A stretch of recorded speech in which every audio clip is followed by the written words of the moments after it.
Today on Monkey Life, the team at the park's sister sanctuary in Vietnam do their best to care for little Quy, a rescued douc monkey who's just arrived at the centre. We have a team of 4 people at the moment trying to keep little Quy going and getting stronger and stronger. Golden-cheeked gibbons Lewis and Tung take to the trees in preparation for their return to the wild. It's a huge step for them and vital to being released back into Dao Tien National Park. And slimmed-down Loris Xuli finds a mate.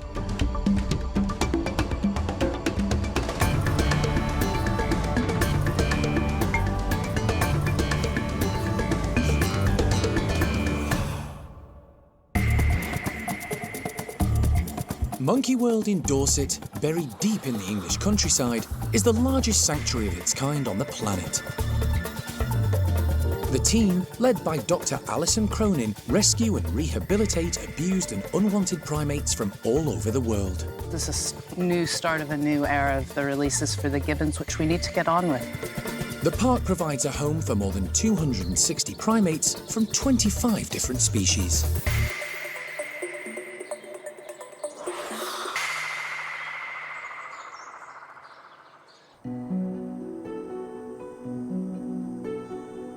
"6,000 miles away from the park in Dorset, Monkey World's sister sanctuary, Dao Tien, plays a major part in protecting some of the most endangered species in Vietnam. Set up with the full support of the Vietnamese authorities, it was the brainchild of Monkey World's director, Dr. Alison, and her late husband, Jim. With the illegal wildlife trade increasing globally, conservation is becoming a priority for the country, which now has more than 30 national parks. Many of the primates arriving at the centre have had a poor start in life and are in desperate need of expert care. Quy, a 7-month-old black-shanked douc who arrived just last week, is one example. It's been a roller coaster. Not only the nutrition, but mostly because we don't have another douc his size, and douc need douc. If they don't have stimulus and contact from a douc, they just close down and go to sleep, and they can very easily die. Dr. Marina Kenyon runs Dao Tien, along with her partner Lee, and a team of dedicated Vietnamese staff. They've been rescuing and rehabilitating gibbons, doucs and pygmy loris for more than 15 years.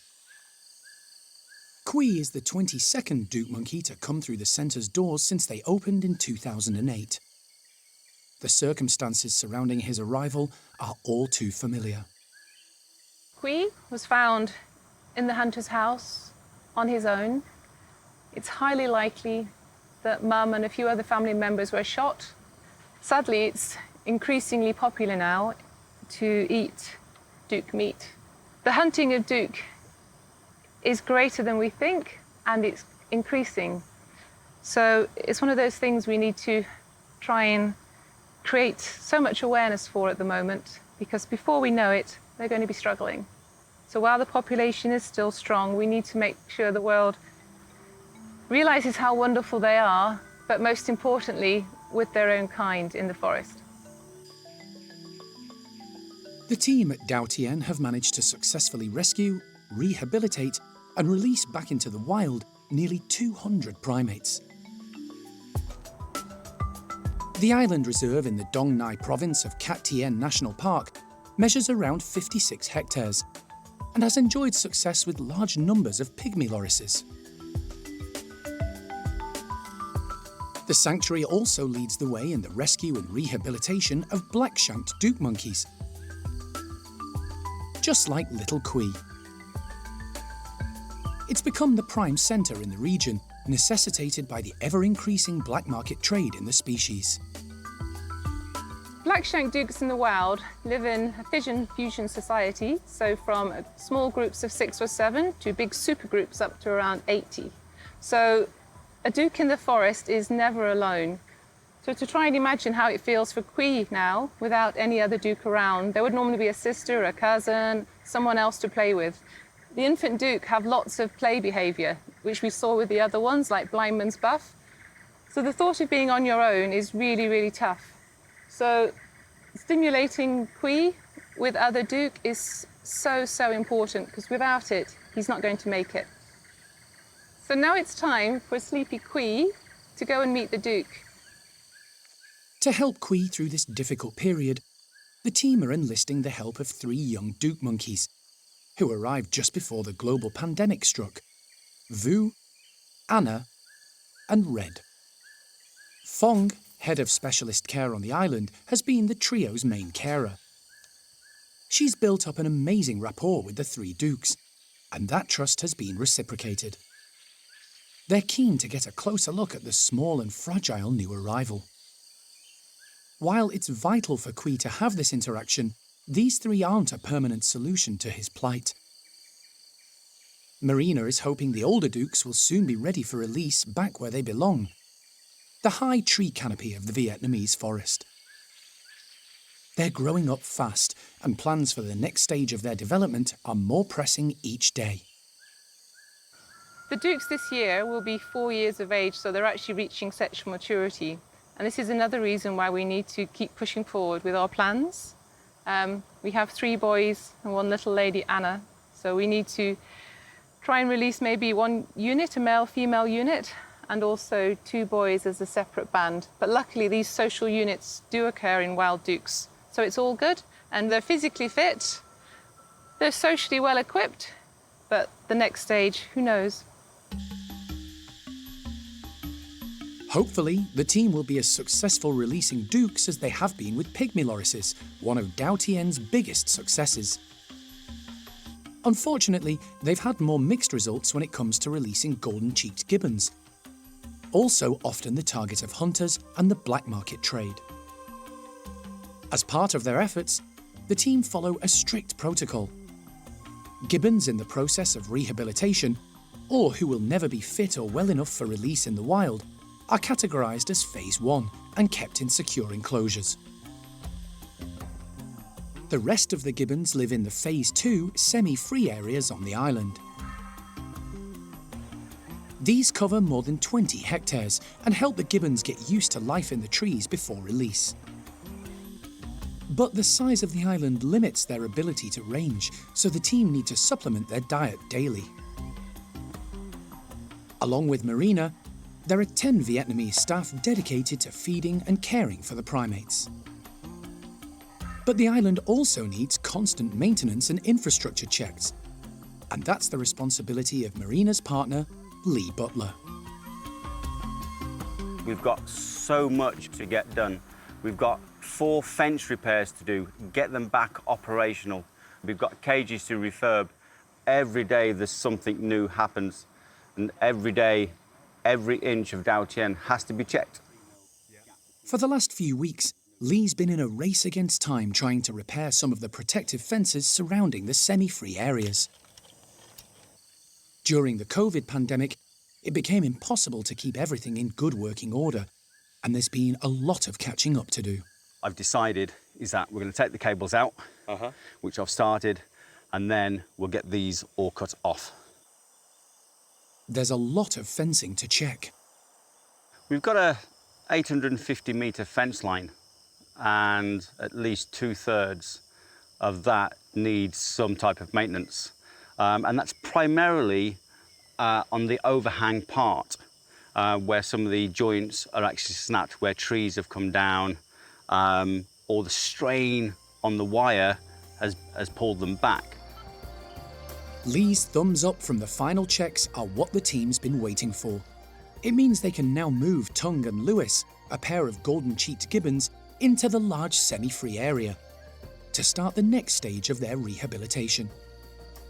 This will free up space for the 3 doucs, Vu, Anna and Red, to be moved into a smaller enclosure where they'll have access to the trees. If everything goes to plan, the move will happen in the next 24 hours.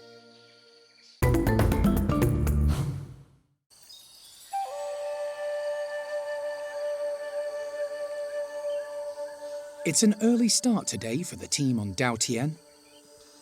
After weeks of planning and checks, it's time for the golden-cheeked gibbons to take the next step in their rehabilitation.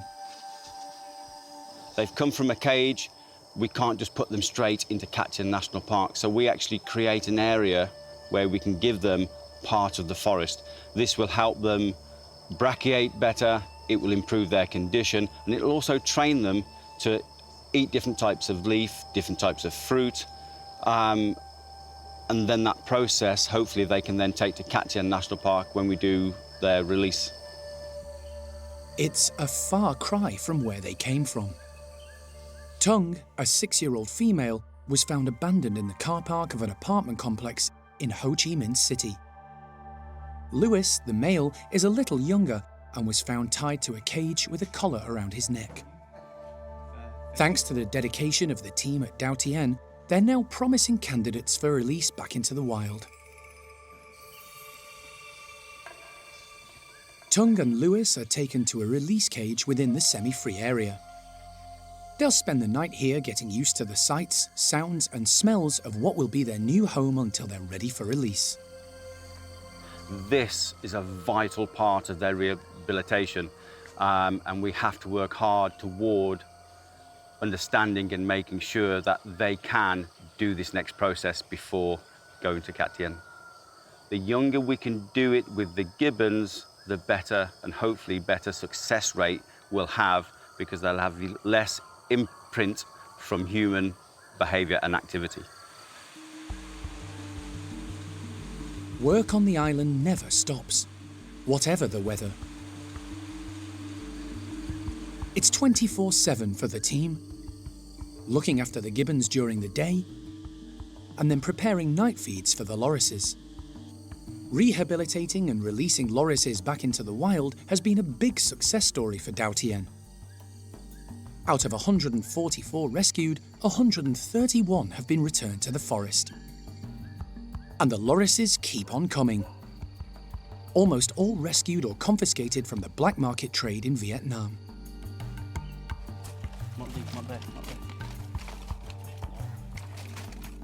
There are currently 16 pygmy and Bengal lorises on the island. One of the most challenging they've had to rehabilitate is Xuli, a pygmy loris who arrived extremely overweight. He was double his normal weight, 800 grams, fed lots of banana, and he was fiercely angry, wanted to bite humans, if you couldn't go in the enclosure with him, he wanted to come and attack you. And that isn't normal loris behaviour, that's a loris that's been messed up in the pet trade. So over the last 2.5 years, we've been working with him to get him to wait, but also to calm him down, to stop him being so angry. And slowly over the months, he's settled down. Several attempts to partner him up with a female failed, but Xuli now seems content and settled with Bin. For Xuli, this is huge. It's taken us 2 years to get this fat, angry loris to be thin, handsome and social. So we agreed that he passed the test to go to the next stage, which is this forested enclosure. The team have just moved Xuli and Bin to a semi-free area for lorises, where they'll be monitored for 2 months. Considering his background, it's a huge step for the small loris. If Xuli passes the test, in 2 months we're going to get a radio collar on him and release him. So this is really exciting. We've had lots of different variables of loris from the pet trade or how long in the trade, but we've never had one so humanised and messed up like Xuli. But he's done so well and he's earned himself a chance to be released. And all the team unanimously think that he's good enough to go. So hopefully in 2 months we'll have a collar on him and then we can track him post-release for 7 months. So come on, Xuli. Xuli's progress is a perfect example of the rewards for hard work and dedication enjoyed by the care team at Dao Tien. With Tung and Lewis waiting to be released into the large semi-free enclosure, Li and Fong are preparing to move the 3 adolescent doucs into the area the golden-cheeked gibbons are vacating. But before that can happen, the trio need a health check to make sure they're clear of any parasites or disease they may have picked up from having close contact with humans.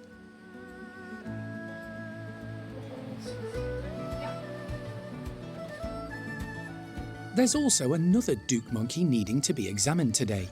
His name is Peter, and he was brought to Dao Tien by the authorities a few months ago, having lived in captivity for 4 years. We actually put Anna with him when he first arrived. And it's an important step for any new arrivals, really. They need that stimulus. If you get one on their own, it's more difficult to get them out of shock or potential shock.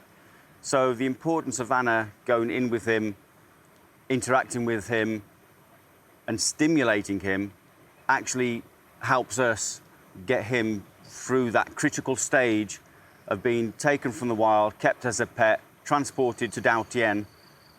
It's a massive, massive step for him. The issue for the team is that Peter is not very human-orientated. And while that's a good thing, it brings some challenges. Releasing him with the others isn't an option just yet. If we allowed him into the semi-free, we probably couldn't get him back. But most importantly than that, we have quite a lot of males. So we have Red, we have Vu and Peter, 3 growing adolescent males. And sometimes there can only be one big male. At the moment, the leader of this group is Vu. He's although he's smaller than Red, he's the alpha male. And when they went in with Peter, they went in kind of strong, playful, pulling his tail. But Peter was way too scared about this, and he actually went down to the ground, and he's been quite nervous. So at the moment, Peter is still just living side by side with the other 3, gaining confidence. And also importantly, Peter is gaining weight. When he arrived, when we did his health checks, he was skin and bone. He has now gained over 2 kilos from eating his luscious leaves every day. The team need to come up with a plan, not just for Peter, but also for Red. He's a grey-shanked douc and can't be released into the wild with Vu or Anna, who are both black-shanked doucs. As a result, over the last few months, the team have been scouring the island for a suitable location to build a brand new douc facility. They've also been searching out fruiting trees suitable for a new douc semi-free area. Con Vân, con Ki, Con vượn con khỉ thích. Xuli, Xuli con chua. vọt trong No. This isn't it, but hopefully they'll find the perfect spot. For now, Vu, Anna and Red are moving to their new forest enclosure, where they can access the trees at will, and Peter will stay next door. Caring for the delicate doucs is a full-time job. Kui has milk drinks round the clock, morning and through the night. Initially, he didn't want to take any milks, and he was very dehydrated, so it was quite scary at the start. But now he's getting better. As you can see, he gets quite excited about his milk drinks. And they're so little, they're so sensitive, with incredibly sensitive guts. They can be quite greedy monkeys, so they often inhale fluid, so you have to be very gentle. You need to give them a reason to live. You need to give them their family. That's why we work so hard. We have a team of 4 people at the moment trying to keep little Kui going and getting stronger and stronger. So at some point, he can catch up with the other larger douc. Then ultimately, be released back to the wild, which will be exciting because I don't think there's been any other douc releases done back into continuous forest. So if we can develop protocols to get them back into the forest, that would just be brilliant. So any other doucs in the future can find a way back home. It's release day. Tung and Lewis are about to be let out into the large semi-free area, and the 3 douc monkeys, whose health checks have come back all clear, have moved to their new caged enclosure, where they'll have daily access to a tree-filled outdoor space. But first up, the 2 golden-cheeked gibbons. It's a huge step for them. They're young enough to be released, and this is their next vital step to being released back into Kachin National Park. The pair have spent the night in a release cage, getting accustomed to their new surroundings. Now, they're anxious to be off. Mr. Dung, Dao Tien's head keeper, opens up the slide. Lewis doesn't hang about. And seconds later, Tung follows.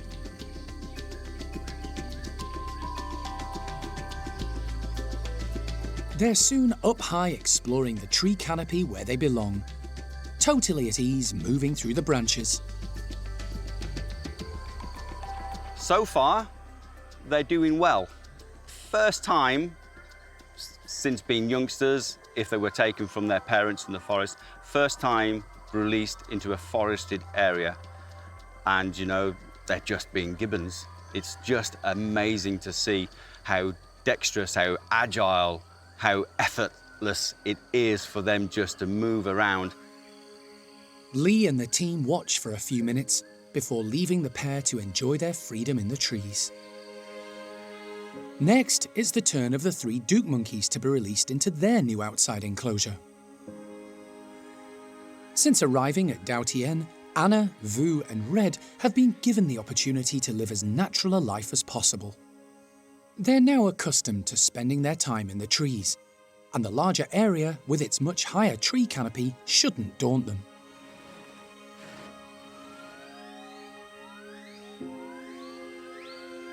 After a slight hesitation, they're off.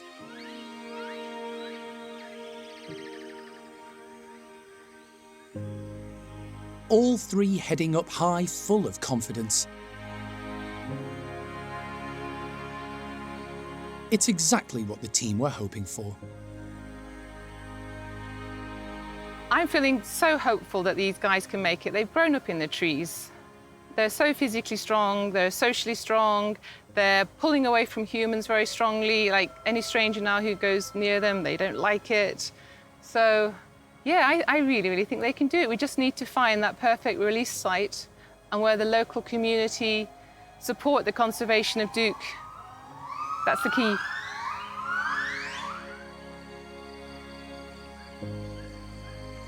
It's just, you know, it's amazing. These primates have had something taken away from them. We're just trying to give that little percent back.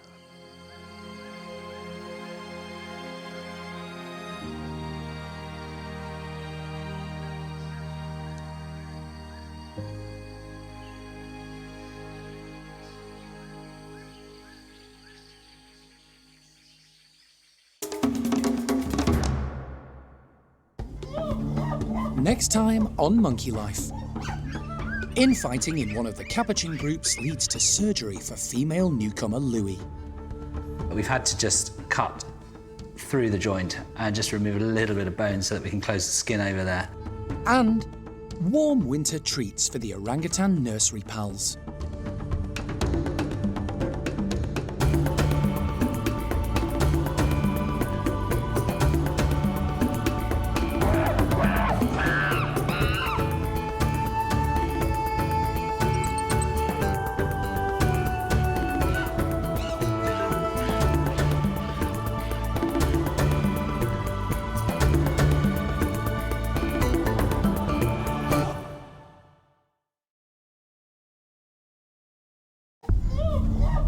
Today on Monkey Life. Infighting in one of the capuchin groups leads to surgery for female newcomer Louis. We've had to just cut through the joint and just remove a little bit of bone so that we can close the skin over there. Cotton-top tamarin Mo loses mate Uncas, but gains a new friend when female Red moves in. I'm really hopeful that the signs are looking good with these girls and that they can provide that company for each other. And warm winter treats for the orangutan nursery pals.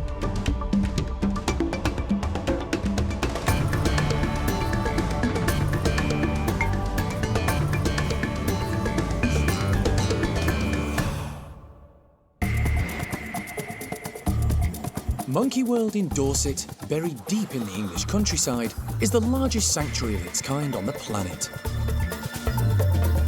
The team, led by Dr. Alison, rescue and rehabilitate abused and unwanted primates from all over the world. You just never know how it's going to work. The park provides a home for more than 260 primates from 25 different species.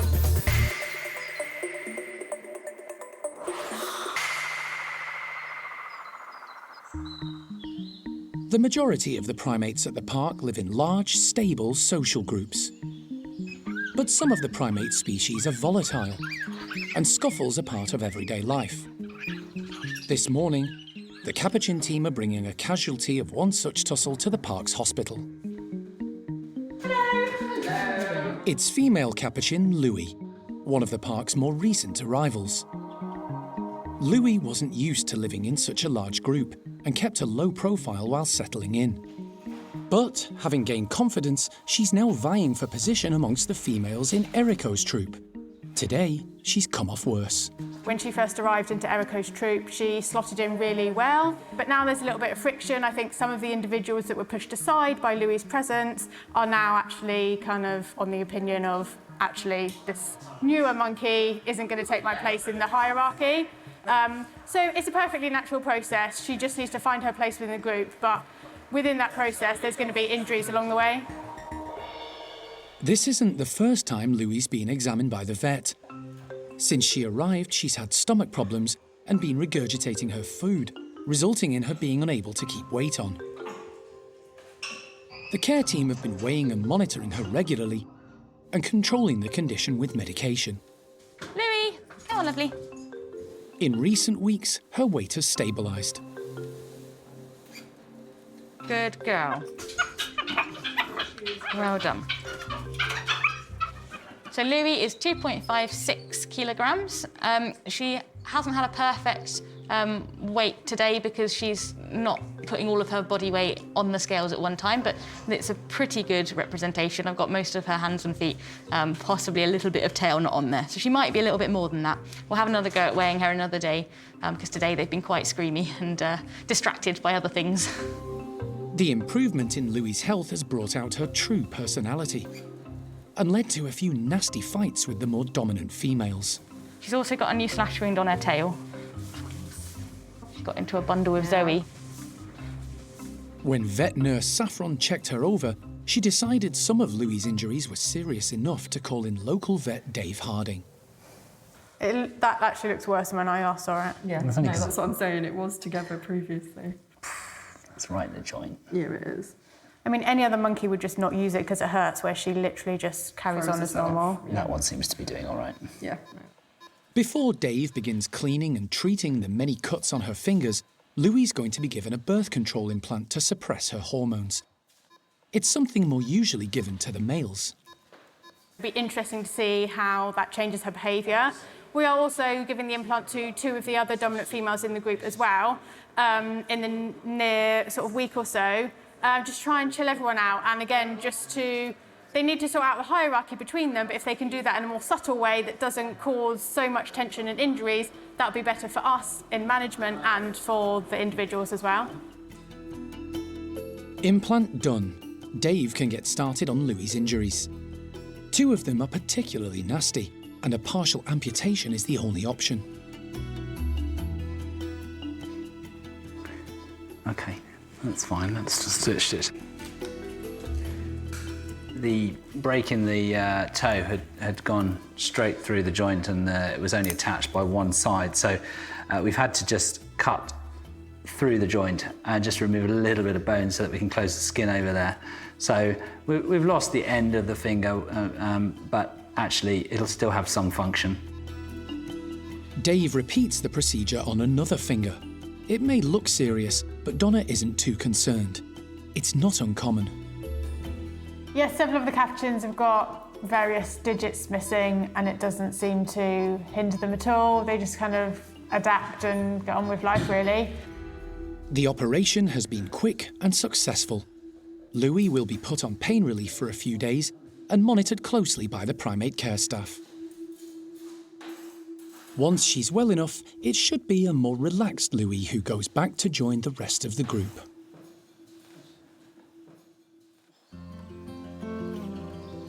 The climate in Dorset, where the park is located, can be unpredictable, particularly in the colder, wetter months. It's a tough job persuading the primates to keep busy and active outdoors, especially when their houses are regulated to a cosy 20 degrees. Today, Hananya's troop are making the most of the plentiful, comfy bedding. If there's a spare blanket to hand, Patricia will normally find it. high-ranking Simon is happy hanging around. Watching Shamak and Arthur getting rid of some pent-up energy and having fun. But most of the time indoors is spent grooming and strengthening bonds. The 18 chimps who make up the group have outside access at all times during the day. When there's a break in the weather, some are tempted outdoors. Leader Hananya isn't bothered by the rain. Being outside sometimes offers a bit of peace and quiet. As the alpha male, he likes to undertake regular patrols around the enclosure to make sure the territory is safe for his troop. And if there's a scuffle, it's his job to step in and sort it out. Chimps are intelligent and need plenty to keep them occupied and stimulated. Occasional fights are inevitable, and today Zeynep and Evelyn are having a squabble, with everyone else beginning to get involved.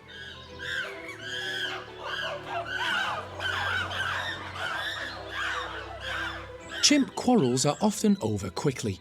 Then their bonds need to be reaffirmed. Sometimes being distracted by food helps. The cauliflowers on offer seem to do the trick. Although Simon is pushing his luck stealing a handful from Evelyn. And although it's warmed up outside, Patricia's taking no chances. Her blanket comes with her.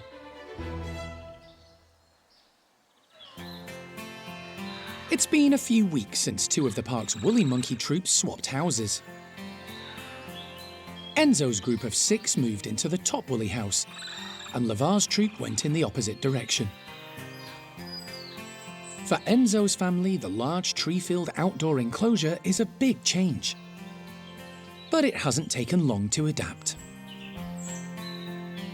They've had to not adapt fully, but they had to make some changes, getting used to climbing around this new environment.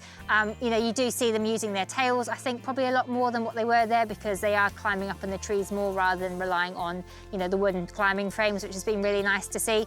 So it is nice for them to have some change. It kind of changes up their life a little bit as well as they get used to a new house and, you know, new tunnels and new places to go and explore. Their previous home did have trees, but also included wooden structures with hosing for them to get around. This new territory has a stand of tall pine trees, providing a wonderful canopy for the troop to move through, just as they might in the wild. They have these fantastic prehensile tails, which acts like a 5th limb. They've got this tail pad towards the tip of the tail, which acts like the palm of a hand, which means that they can grasp onto things. And you often will see them, you know, walking along, and their tail just does its own little thing and grabs hold of something. Because instead of having now 4 limbs to climb with, you've now got a 5th limb, which can support their whole body weight as well. So you do see them climbing up and using these tails and exploring a lot more with these trees than what they were doing down there, which has been really nice. The dominant male is Enzo, and he has 5 females to look after. Pakaya and her 3 daughters, 8-year-old Oriana, 3-year-old Enya, and Esme, who is a year younger. The final member of the group is adult female Isla. Life for her has come full circle. She's back where she started, having been born and raised in this very house and enclosure. She probably knows all the good hideout spots, all the good places or good views to see around the park. She has grown in confidence. She's doing really well in the group, because we do have that strong family unit and Isla, but she's kind of seen as like the cool auntie of the group, and we do see her hanging out with the youngsters as well, which is really nice. As well as exploring in the trees, there's plenty to keep the group happy and active. Lots of natural planting means excellent foraging opportunities, which they love. Enzo's troop is probably the most highly strung of the 4 woolly monkey families at the park. Their new home gives them lots of space and means they're not on top of each other all the time. The 2 youngsters, Esme and Enya, are certainly making the most of it. Multiple times every day you will see those girls playing together, which is really sweet. And then having the two little young ones together, they're kind of sometimes off exploring together, which I think gives Pakaya, their mum, a bit of downtime away from the kids as they're up and exploring and enjoying themselves. In the short time since the move, the group have embraced their new home and are enjoying all the benefits it has to offer.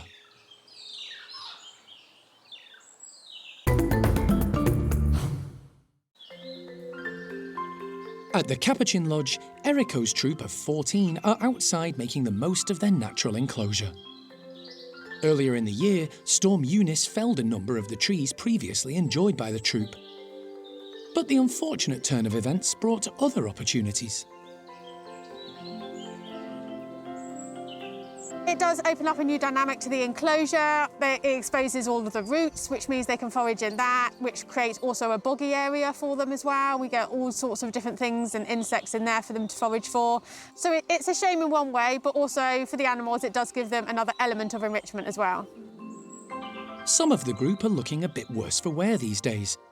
They're getting on in years, possibly even in their 40s. Their tough start to life in a laboratory took its toll, although it's been followed by a contented life at the park, closely watched over by the care staff. Unfortunately, Eriko's group has suffered a major blow, losing its youngest and newest member. Female Louie, who recently underwent surgery on her fingers and toes and who suffered from stomach problems, passed away. She only arrived at the park a year ago with male Matty and had just started to find her place in the troop. She appeared to be recovering well and was enjoying being outside and interacting with the others. There was no indication anything was wrong, and she was foraging in the enclosure just before she passed away. Louie was actually our youngest capuchin that we had here amongst all of them. Obviously, she arrived to us with some health issues, which we had investigated. We put her on the relevant medications, and by all accounts, she seemed to be doing really, really well. But capuchins, like most animals, are so good at hiding any kind of illness. So sometimes, by the time that we notice it, actually, it's too late. And I think that was obviously the case with Louie, and unfortunately, there really wasn't anything that we could do at that point. Louie arrived at the park with Matty. He had a rocky start when he attempted but failed to take over leadership of the group from Eriko. But things have settled down now with Eriko firmly in charge. It is still officially Eriko's group. Eriko and Matty actually seem to get on quite well. They seem to have quite a good understanding between them. Sean is not so pleased about Matty's presence, but they seem to be able to manage it between them, and the group, for the most part, is quite mellow.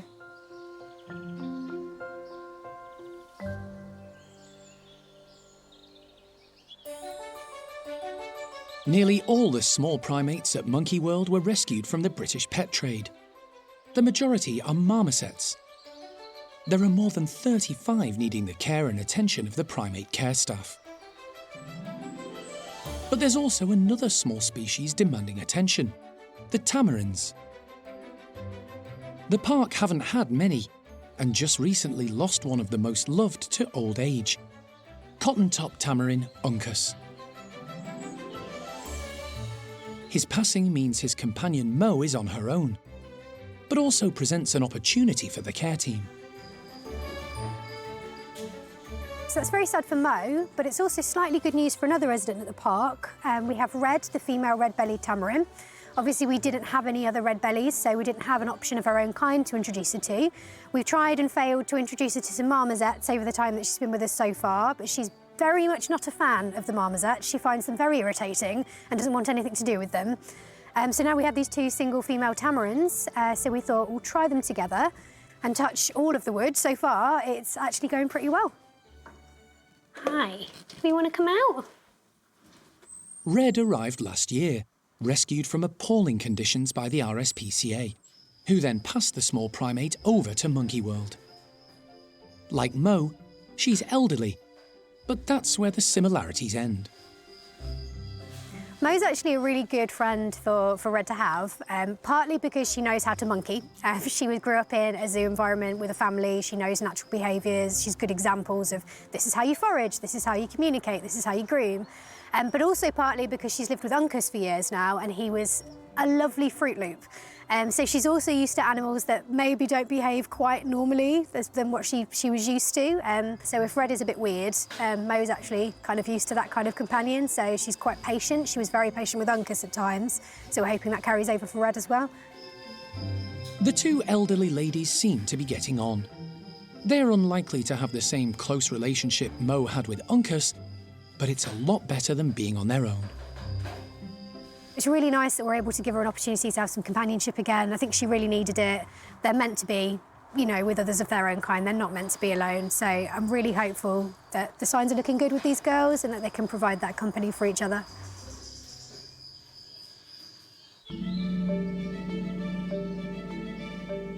Winter has arrived at the park, and the change in the season always brings challenges for the primate care teams. At the orangutan nursery, James has come up with a traditional winter treat for the group. This morning we're using quite a few wintry native fruits, if you like. So we've got some nice hot cooked chestnuts here, which the guys are gonna probably absolutely love. And then we've got a few medlars, which are quite squishy. I imagine they're gonna be quite sweet, so they've never had those before, so we'll see whether they like those. Just putting a few in some socks and things as well, just to make it a bit more difficult for them.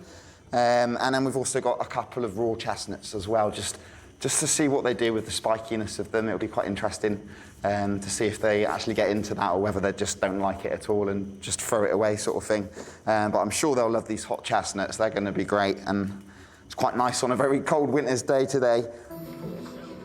There are still 5 orangutans in the nursery group. 12-year-old Silvestre should have been on his way to Basel Zoo in Switzerland by now to head up his own group. But paperwork problems have delayed his departure. Preparations, however, continue. Following a thorough health check, he's been given the all clear to travel, and crate training for the journey has been going well. Silvestre's now very relaxed going in and out of the large transport box. Okay, shall we meet Silvestre? Hello. Where is he? And he's had a visit from one of the keepers from Basel Zoo, who'll be looking after him there. Gabriella has been spending time getting to know the young male orangutan. Ôi, trời ơi, một fine bird. It means he'll have a familiar face when he does eventually make the move. We make a friendship, huh? So is fine. And it could be happening very soon, possibly within the next week. It's all been very up and down with him, but this will probably be his last week, sadly, for us in the nursery. So we're going to try and make the most of it, give him a really, really good time, make him enjoy himself. But also on the plus side of things, it'll be a great day for him once he's there. So really looking forward to it, and just fingers crossed that everything will go the way it's supposed to go, and we'll be taking him on that journey very soon. An indoor seasonal treat for the nursery group is the perfect way for them to come together and have some fun for what may be one of their final days together. Rika is out first and immediately starts hoovering up the feast. Oisin, as always, is more sedate. She settles down with a ripe medlar fruit, full of vitamins and loaded with fibre. Rika opts for the hot chestnuts. With clever use of her teeth, she peels off the hard outer skin to reach the warm fruit inside.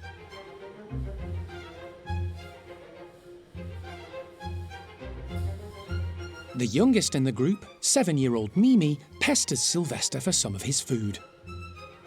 Perhaps she's hoping he'll do the hard work and peel the skin for her. Bulu Mata examines one of the chestnuts left in its prickly outer shell. He's handling it carefully, but it hasn't pricked his attention. Of all the orangutans in the nursery, Bulu will probably miss Silvestre the most when he leaves. They've become good friends and play together. But Bulu is a very different character to his more mature pal. Bulu just makes me laugh all the time. He's so hyperactive. He's always trying to get people's attention, be it the keepers or the orangutans or even just the public when they're in looking at him through the enclosure. and he just looks very funny. So he's had a whale of a time this morning. He's been throwing all of the food about, probably playing with a lot more than actually eating it, to be honest. But he's got a world of activity inside his brain going on. He's very, very hyperactive, so he's had a very good morning. The wintry smorgasbord of different fruits has proved a hit with everyone. Although the prickly chestnuts may be left till the end. One of the most noticeable things I thought about this morning is how actually slow they were to eat it all. They didn't rush in because it was something new and they didn't have very often. So they were a little bit more wary, tasting it, smelling it. And they've just all taken quite a long time over it, really. It's been like almost a very posh banquet, if you like, for the orangutans. So yeah, it's been a really good morning. They've all enjoyed themselves and they're all still eating lots of it now, so it's been good.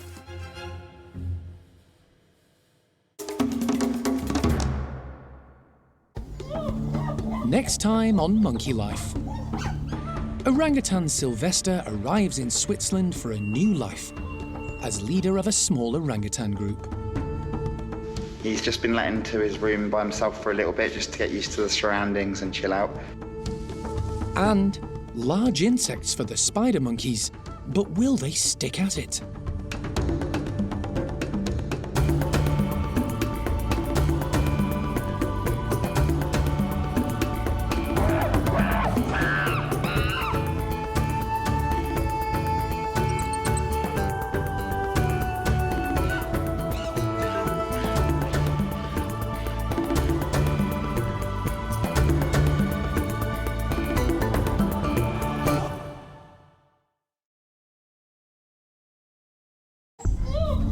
Today on Monkey Life, Orang-utan Silvestre arrives in Switzerland for a new life as leader of his own small group.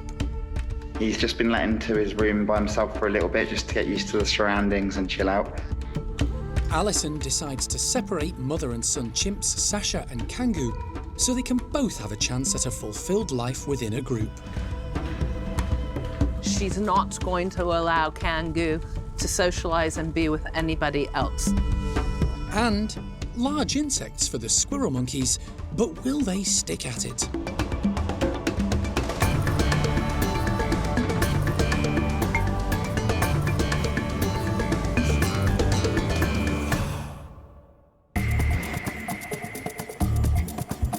Monkey World in Dorset, buried deep in the English countryside, is the largest sanctuary of its kind on the planet. The team, led by Dr. Alison Cronin, rescue and rehabilitate abused and unwanted primates from all over the world. There they are. It's so amazing. They look really fit and healthy. All good. The park provides a home for more than 260 primates from 25 different species.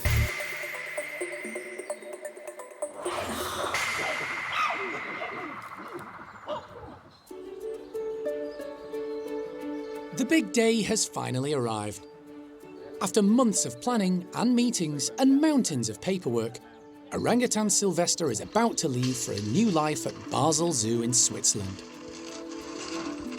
I'm feeling a little bit nervous, a little bit excited as well at the same time, but obviously we've got a lot to deal with before we get him there, but it'll be so great when we actually see him over in Switzerland in Basel, hopefully having some kind of contact with his new partner that he'll be living with, so hopefully that will go well as well, but obviously there's a lot of steps before we get to that stage, so let's hope everything goes well.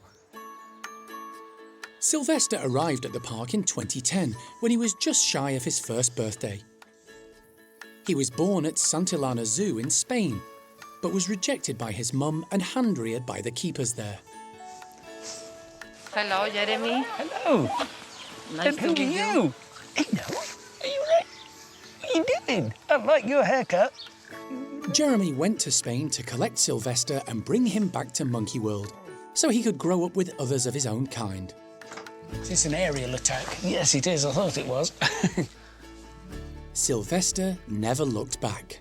Silvestre came to us just as a tiny little baby. I mean, I just still remember the images of Jeremy on board that ferry trying to keep Silvestre under control as an infant.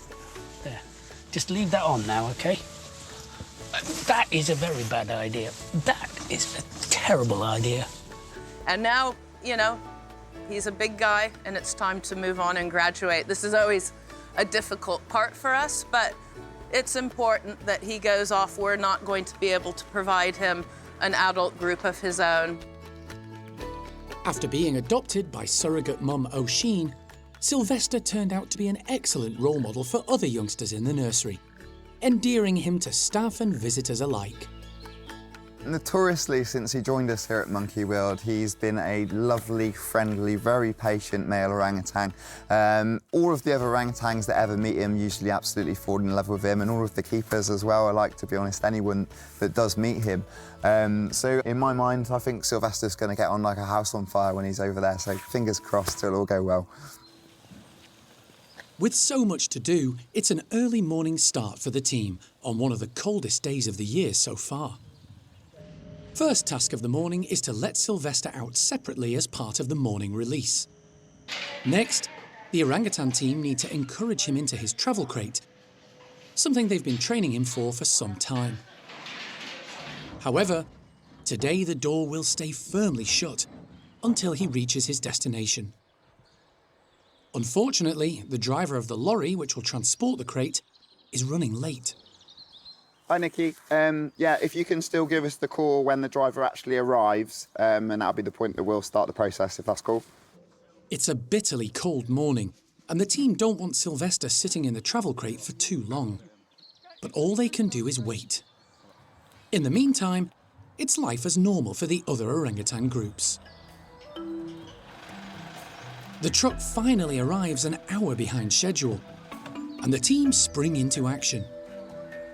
Everyone is kept back while James and Rachel persuade Silvestre into the crate. Ready? Yeah. Hey, Silvestre. Hello. Come on, gorgeous. You good boy, he's in here now. Good boy, Silvestre. That's from me. Good boy, Silvestre. Good love you, boy. It's textbook. The months of training have paid off. Silvestre goes straight in without hesitation. So that went really well, the start of it. He went in the box as planned perfectly. The only slight problem we had was one of the blankets in the crate went over the slide runner. So we were fiddling around with that for a short while, but he did his job perfectly. He's in the box, good for stage one, so let's go. It's going to plan, but Silvestre's crate still needs to be loaded onto the truck for the journey to Portsmouth and subsequent ferry crossing to France. After that, it's a long road trip to Switzerland.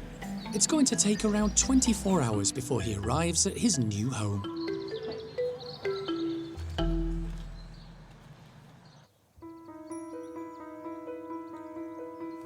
With winter well underway, many of the smaller primates are spending much of their time in their heated houses. Keeping them busy and active in the colder months is always a bit of a challenge for the primate care team, particularly with a group like the squirrel monkeys. Their favourite pastime is hunting insects. It's easy when trees and plants are in flower, attracting bugs the squirrel monkeys love to eat, but more difficult when plants are dormant. Today, the team have received something that should overcome that problem: a donation of stick insects. And Natasha thinks they'll be perfect for the group of 4 squirrel monkeys. Oh, the squirrel monkeys absolutely love their insects. It's a main part of their diet, so we make sure to give some every day, sometimes twice a day if we're feeling generous. The stick insects have been living on prickly brambles, which they eat, making it harder for the squirrel monkeys. Hopefully that'll get them using their brains a little bit. So hopefully they will, maybe think a bit more carefully about getting them. They'll, try and be more careful not to prick themselves on the brambles. Usually they're pretty gung-ho about getting their food. So yeah, maybe this will make them slow down, maybe think about things a bit, because they're very active creatures, the squirrel monkeys. So yeah, we like to make sure that they are using their brains as well as their bodies. The excited group can't wait to get started. They've all been watching us and they're all ready to go. You ready? Hello, squirrels! Lopez is first on the scene, but it's female Lucille who's quickest to react. spotting the camouflaged insects amongst the prickly foliage. She's a common squirrel monkey, one of 3 rescued from squalid conditions at a house in Somerset 5 years ago. Logan is the largest, but surprisingly isn't in charge, content to hang back while the others get stuck in. Lopez is currently the leader and always on the move. He just can't sit still, especially when he sees Lucille tucking in and realises there are live insects on the menu. The final member of the group, and one of the youngest, is black-capped squirrel monkey Nueve. It's 2 weeks since she underwent major surgery to have a large lump removed from her shoulder. She's recovered remarkably well. The wound has healed and fur is growing back. But, importantly, Nueve's mobility hasn't been affected, and she still has a large appetite. Today, the squirrel monkeys haven't been particularly gung-ho in their approach to the insect hunt. It's been a bit more considered than usual. The brambles and the stick insect's ability to stay still makes the hunt much harder for the squirrel monkeys. As the sun comes out, they decide to go outside instead. But the challenging snack will still be there when they come back in.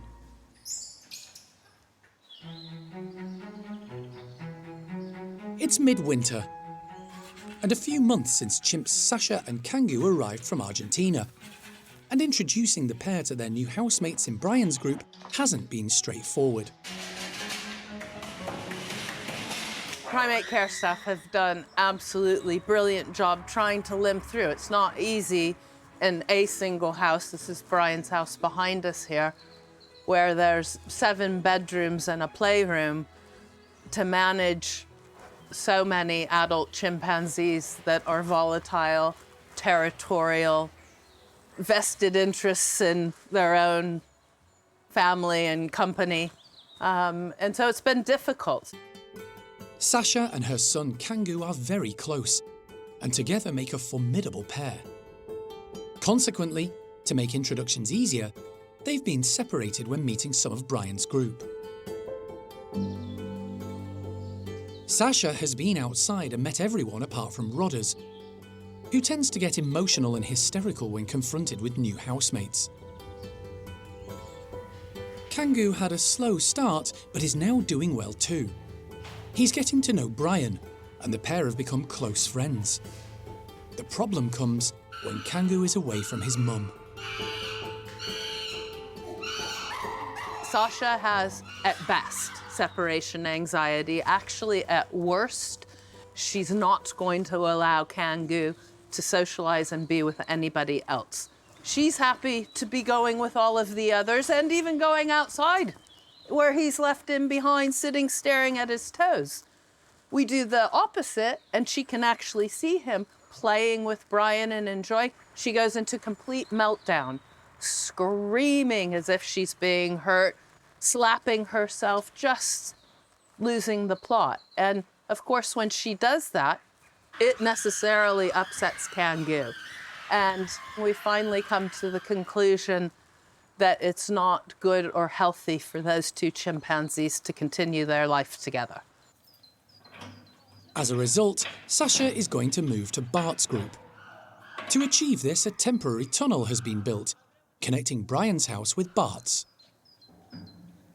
They're going to be opening it up and trying to encourage Sasha to walk all the way through into Bart's bedrooms, where we will begin the process of introducing her to Bart's group, and then we can continue on with Kangoo going into Brian's group. So a little bit of good news, a little bit of bad news.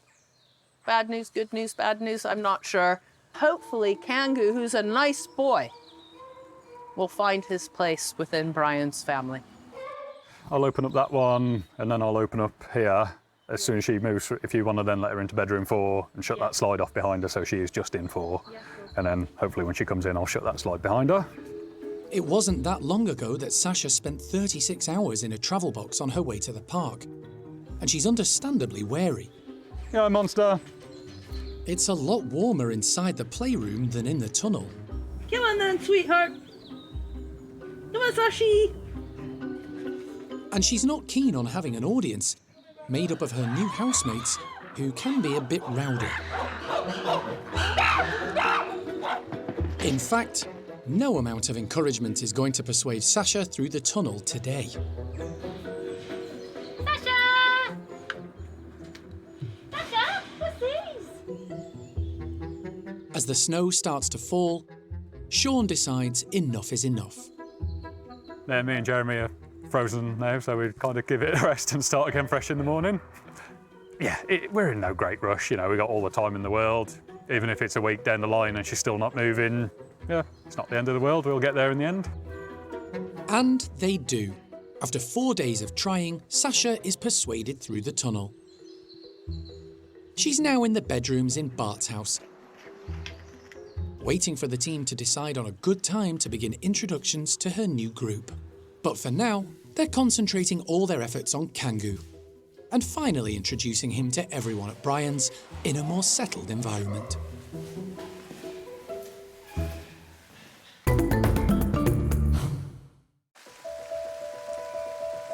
It's been a long, dismal, wet winter. Not much fun for the park's primates or their carers. But whenever possible, the team encourage their charges outside for feeding time to help keep them fit and healthy. However, there's one family at the park who never need much incentive to take advantage of their lovely outdoor space, whatever the weather. The 4 red-bellied guenons. But this morning, the primate care team are going to entertain them indoors, filling their bedrooms with a ton of straw and burying their breakfast inside. The harder we make it for them to find their foods, the longer they'll spend doing it and the more interested they'll be. So if we can give them something interesting inside, that's much better for them and it gives them something to do for the whole day. And today, breakfast is a medley of nuts, consisting of walnuts, almonds and cashews. So we haven't given them too many because we don't want to give them too many calories. But yeah, they are quite hard to see. They're very small and they're excited already. And it's, you know, it should take them quite a while. And then we'll refill it tomorrow if we need to. The group are impatient to see what's in their bedroom, but when faced with the massive straw covering the floor, they're all a bit wary.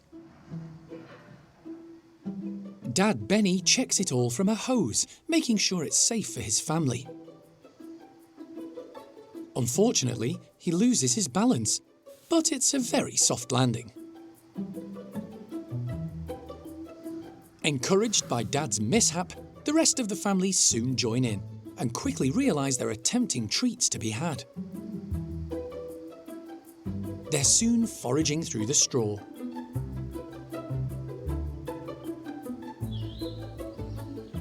The 2 young sisters, Biff and Nala, are growing up fast, and it's created quite a problem for the primate care staff. Yeah, they're getting quite difficult to tell apart now. Nala and Biff have almost caught up with Nia in terms of size. Benny's still the biggest. Benny's still probably the friendliest towards the keepers. But he does get bullied a bit by Nia and Nala. Nala's taking after her mum and Biff is taking after her dad. But other than that, they're a happy little group. They've got space to be away from each other if they need. They've got privacy and they've got all the climbing frame that they could possibly want. The search for food continues. Red-bellied guenons are primarily frugivores, but their diet also consists of leaves and insects. They have cheek pouches allowing them to forage and store food at the same time, until they reach a safe place to eat. So they'll probably gather as many as they can and then run outside and eat some out there. There you go. And this family's safe place is up high in the trees and platforms of the outdoor enclosure. The primate care staff will keep reusing the straw for the next few days, giving the guenons plenty of food for thought.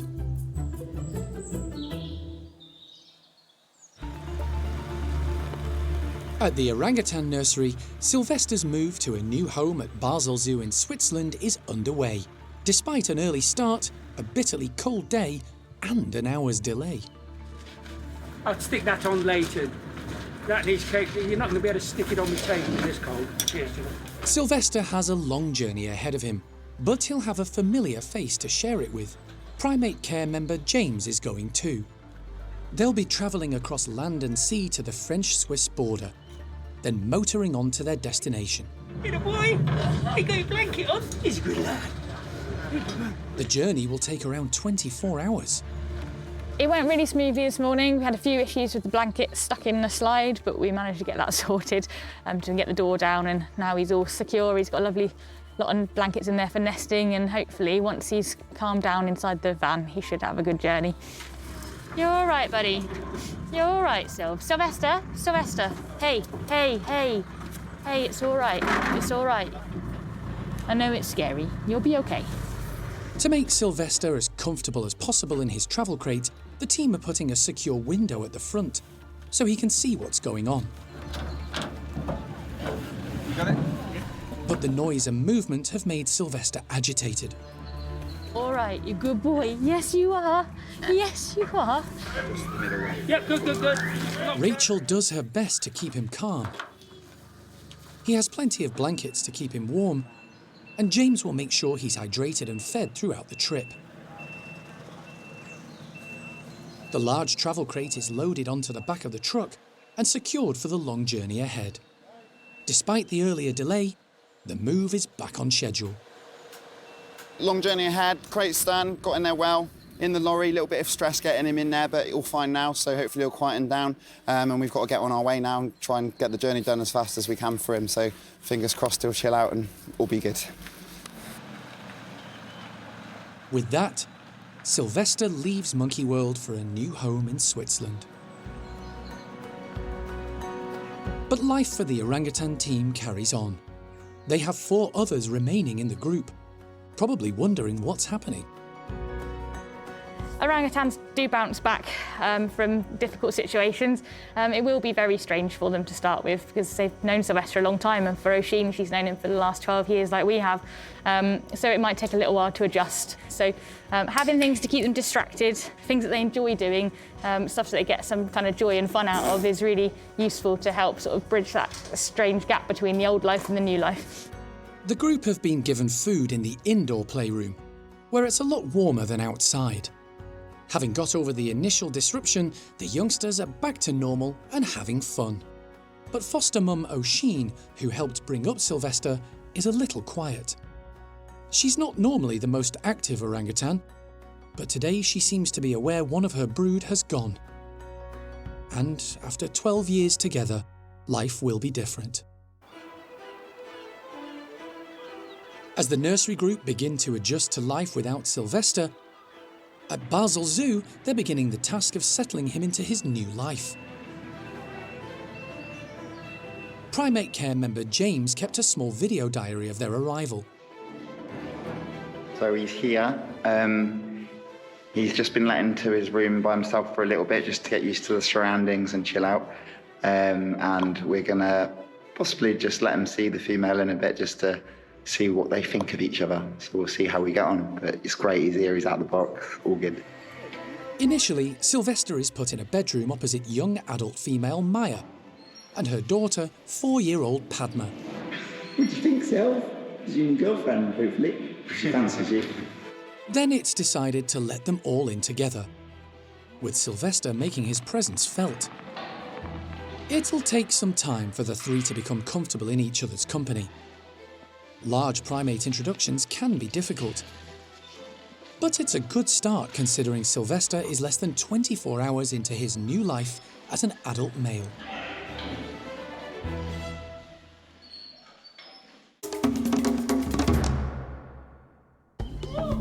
Next time on Monkey Life. Alison makes an early start on a mission to rescue a pet trade marmoset kept in a hamster cage. An individual has been seized from a premises with very ropey circumstances. Plus, a prickly challenge for the spider monkeys.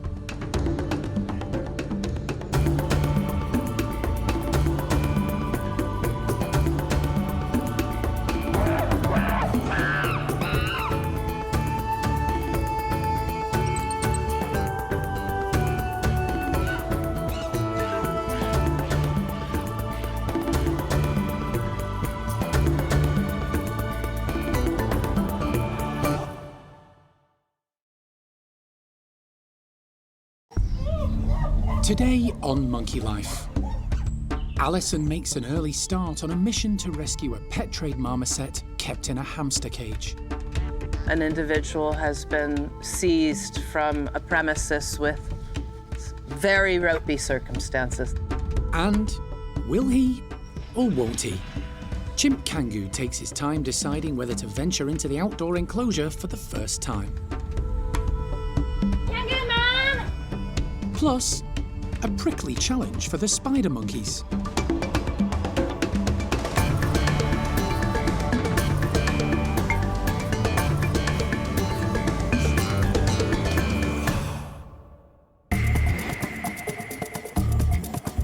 Monkey World in Dorset, buried deep in the English countryside, is the largest sanctuary of its kind on the planet. The team, led by Dr. Alison Cronin, rescue and rehabilitate abused and unwanted primates from all over the world. Hi! Look at that. Oh, he's fantastic. The park provides a home for more than 260 primates from 25 different species.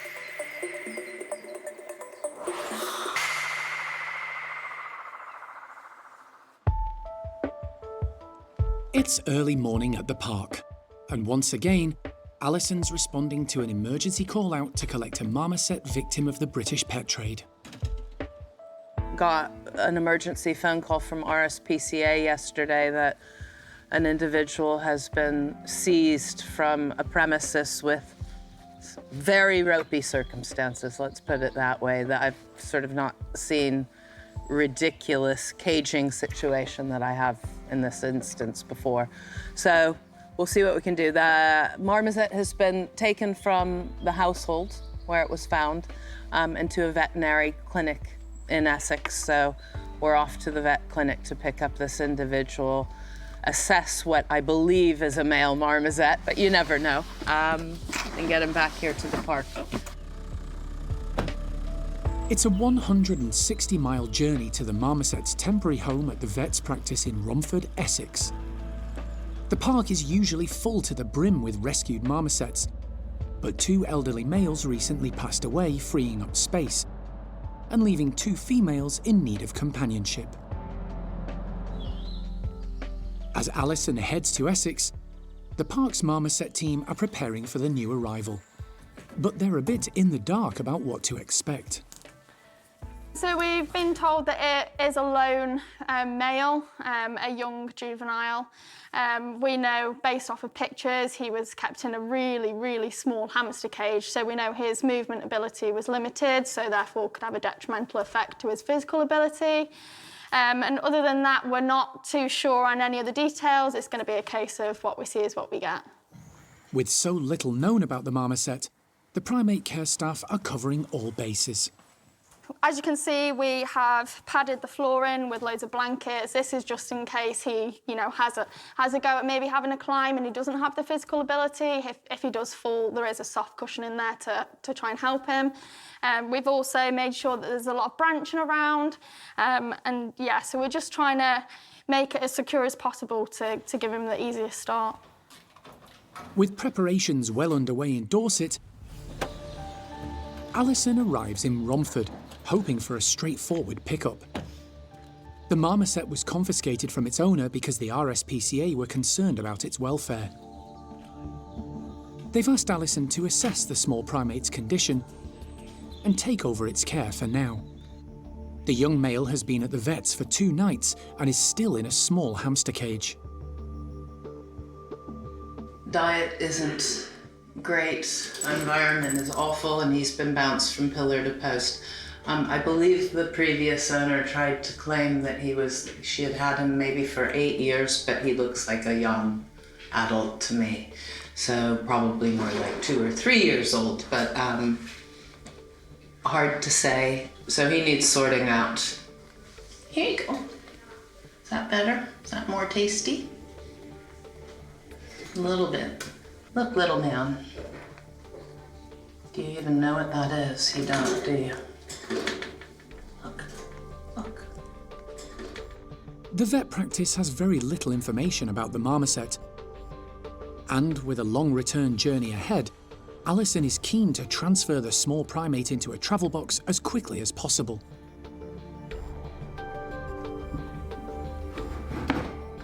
I believe I've got a monkey in the box. Nice job, and we'll just get him back to the park. We already have a female waiting for a companion. Her elderly partner passed away a couple of months ago, so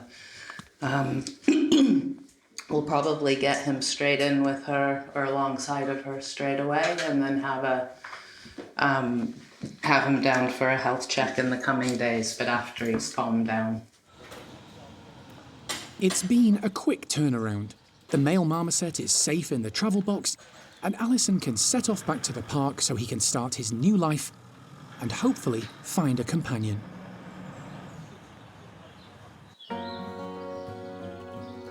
It's taken a few months, but Argentine chimps Sasha and Kangoo are finally starting to feel at home in their new groups. It's the result of a tough but necessary decision to separate mother and son. I get no inkling that she misses Kangoo or she's not gone to that slide. She doesn't call, even though they could hear each other, they don't call back to one another. And like when he's been in an intro and perhaps if Nari's maybe been a bit mean to him and he's done a bit of a shout, there's zero reaction from her. So yeah, I think she's quite happy being over here really. And I think she's, you know, I think if they saw each other again, they'd be happy to see each other, but it's not really been as heartbreaking as I thought it'd be splitting them up. While Sasha is slowly being introduced to her new housemates in Bart's troop, Kangoo has now met all 5 of his in Brian's group. And today, he's taking his next big step into the outdoor enclosure. Quite a big day, really. It's taken us a while to get to this point with him. We wanted to build up his relationships with the group a bit, but also he's quite awkward and gangly and not the strongest climber in the world, so we've wanted to wait for like a nice dry day where we're not too worried about him slipping on the climbing frame, because yeah, climbing's not a natural skill to him, which is very odd for a chimp. It looks like the perfect day for Kangoo's big adventure. But things are rarely straightforward with chimps. The plan is for Kangoo to go outside accompanied by just 2 housemates to begin with. Lulu is already in the enclosure keeping to her routine, which makes her happy. You monster. Leader Brian will be the other friendly face. In recent months, Kangoo has formed a close bond with the big leader, and Sean is hoping he'll show Kangoo the ropes. Brian races out on the hunt for the food scattered around the enclosure. But there's no sign of Kangoo. He's nervous and not sure what's waiting for him on the outside. Even when Brian goes back in to encourage him, it makes no difference. Kangoo isn't budging. Yeah, we'll get there. You just might be waiting for a little bit. Eventually, the team call it a day and let the rest of the group out. They'll try again tomorrow. Day 2, and the team have come up with a different tactic. They've kept Kangoo in the playroom where he has direct access to the outside tunnel, and from where he can see Brian and Lulu being let out.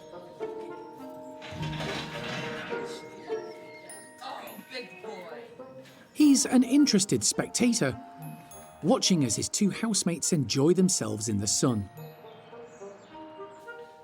But he's still wary, perhaps because of the staff, and the curious neighbours wondering what all the fuss is about. Kangoo man! Once again, Brian tries to encourage Kangoo out. Get him playing. Don't get him out. You know how playful he is. Once again, he stays put. At least showing interest today, whereas yesterday he was just very scared little boy. The team call it a day, leaving Kangoo enjoying the sunshine from the other side of the glass.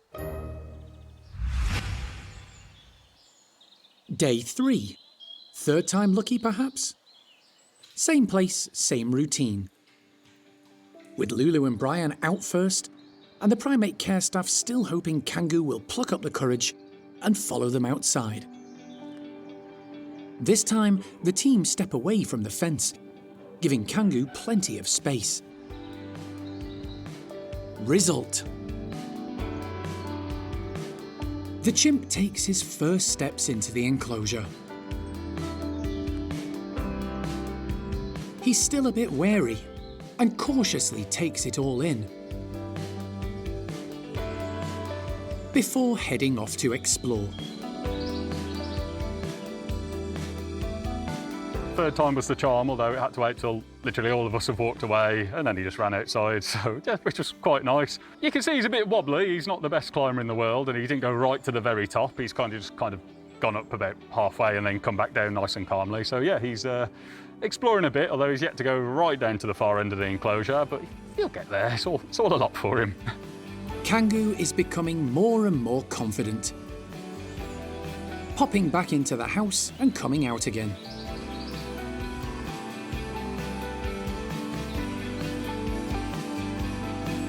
The team's perseverance has paid off. Hopefully, it's the start of a long and happy life at Monkey World for Kangoo.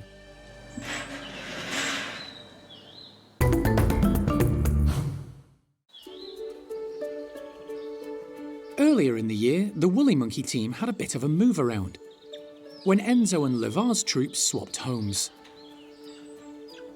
The park are world leaders caring for this rare and special species. In order to maintain a healthy gene pool and keep everyone fit and happy, the Woolly Monkey team constantly assess and adjust the groups. Today, 2 of the adult males are going to move. We've decided to swap Enzo out of his group for Manny and Carlos out of the bachelors, simply because we do need these rotations quite frequently with the breeding groups.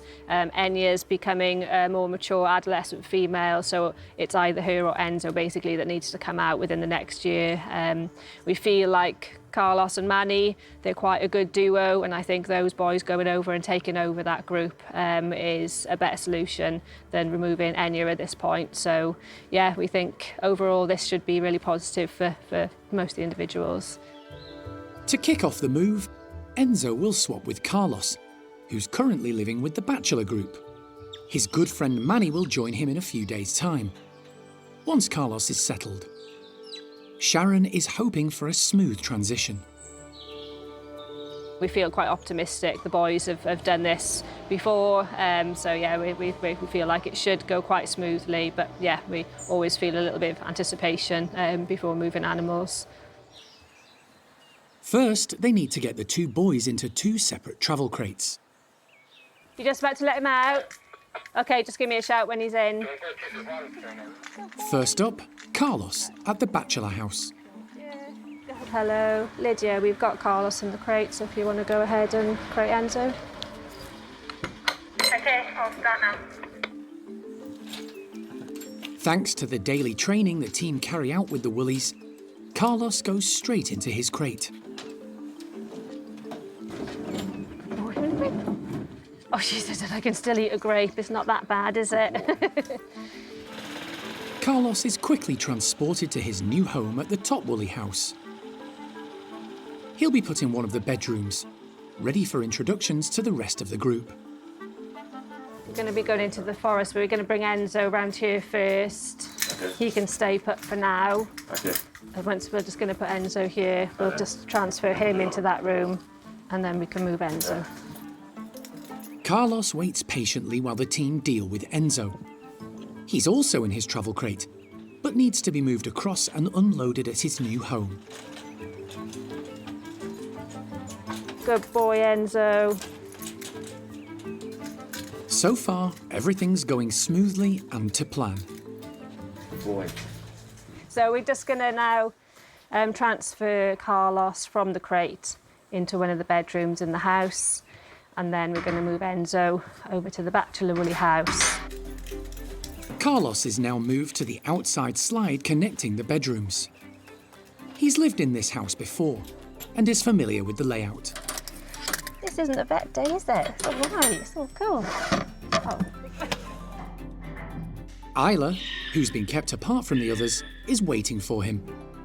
It means he has company and a controlled, stress-free introduction. It seems to be working. One down. Oh, I can hear a lot of chatting with him and his new housemate, so yeah, that's good. Enzo is also being provided with company in his new home at the Bachelor Woolies. It's Claude, a woolly he's met before.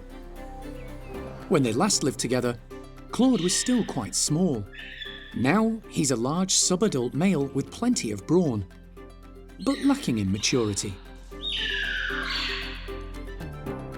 The bedrooms are large enough to give them both space, and the meetup has gone well. Both Enzo and Carlos will be gradually introduced to all the members of their new groups over the coming days.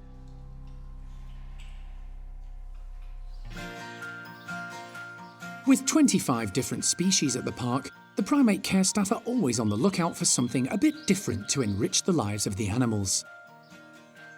Today, the 3 spider monkeys are about to get a thorny treat. Hanging baskets are being filled with fresh-cut gorse, complete with flowers. Life is more interesting when new things appear. If we do the same thing with them all the time, they will get bored, and it's nice to keep them on their toes a little bit. So having new things, even if they're not particularly keen on them, gives them something else to think about, adds an extra dimension to their life, and gives them something to sort of puzzle over, really. To encourage natural foraging, the baskets are being suspended all around the enclosure. But the gorse will present the spider monkeys with a prickly challenge. Gorse, as we all know, is very spiky. I've got my gardening gloves on. The spider monkeys don't have that luxury. So if they want the flowers, they're going to have to be very careful, and they're going to have to sort of work out the best approach to getting the nice tasty flowers from the spiky bits. The 3 spider monkeys, Hickory, Flint and Pumpkin, are raring to go as Rachel opens up the slide to let them into the enclosure.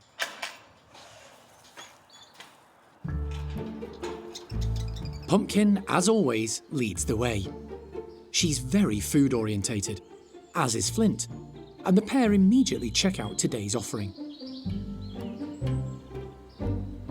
Hickory's a bit more circumspect when it comes to trying new things, often just picking up leftover scraps. Today, it's the camera that's captured his interest. It's important for all the primates at the park to have fresh foliage. In the wild, they're surrounded by a wide variety of plants. The enrichment at the park mimics the behaviour of discovering new things in the wild, even if the foliage isn't found in their natural rainforest home. Pumpkin has discovered a taste for the fresh flowers. She thinks she has a clever plan to avoid the large spikes, picking them off gently with her lips rather than using her hands. Maybe not quite so clever. She ends up pricking her chin. The spider monkeys haven't got great dexterity. They're lacking a nice thumb they can use to pick the flowers off the gorse. They're also not always as quick on the uptake as some of the other individuals in the park, but these guys are actually quite bright. They will get to the bottom of something when they have enough time and the patience to do so. It's patience that's sometimes lacking in Flint, motivation in Hickory, and there's not much lacking in Pumpkin at all, really. It's just the spikes that are putting her off. But the prickles haven't put them off entirely, and plenty of the gorse flowers have been eaten. It's something the team may well try again in the future.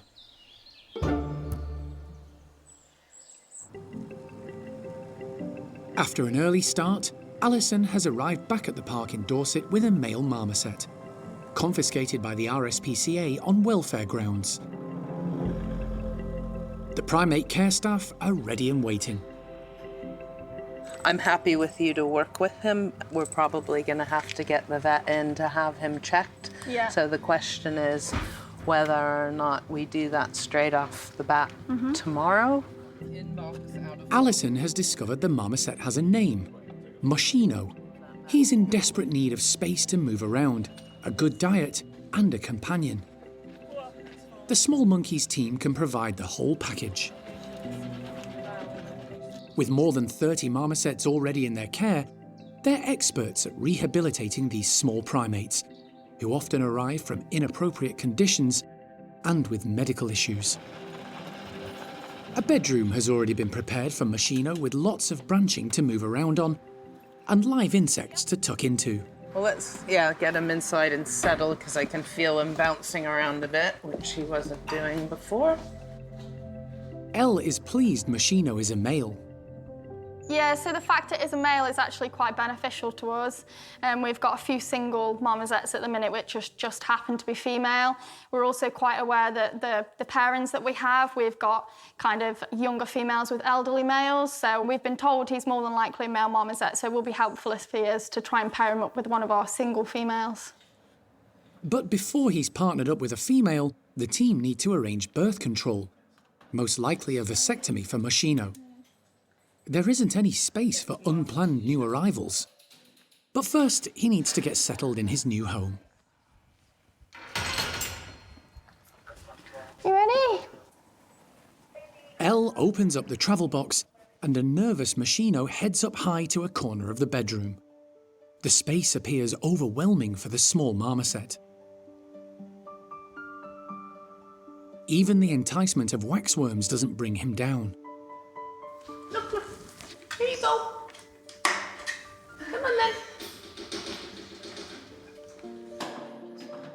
The primate care team will spend the next few days building a bond with the newly arrived marmoset.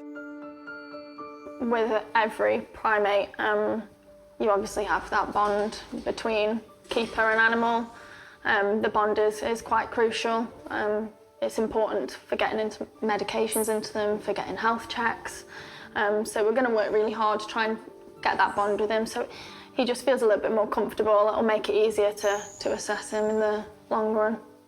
He's kind of, I just a bit shell-shocked. He's in a new environment. Sounds like he's come from a pretty poor one. So yeah, it's to be expected, but hopefully he'll settle down and start to feel more comfortable soon. For now, he has a good supply of soft blankets to snuggle in, plenty of food to help him through his first night, and a dedicated care team.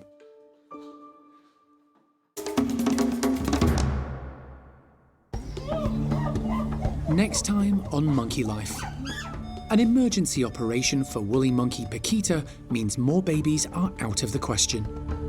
I was going to say, I think a hysterectomy is probably our only choice, looking at that. And a double blow for the chimp team, with the loss of Sammy, one of the park's original chimps, and the sudden unexpected passing of young adult Topperish.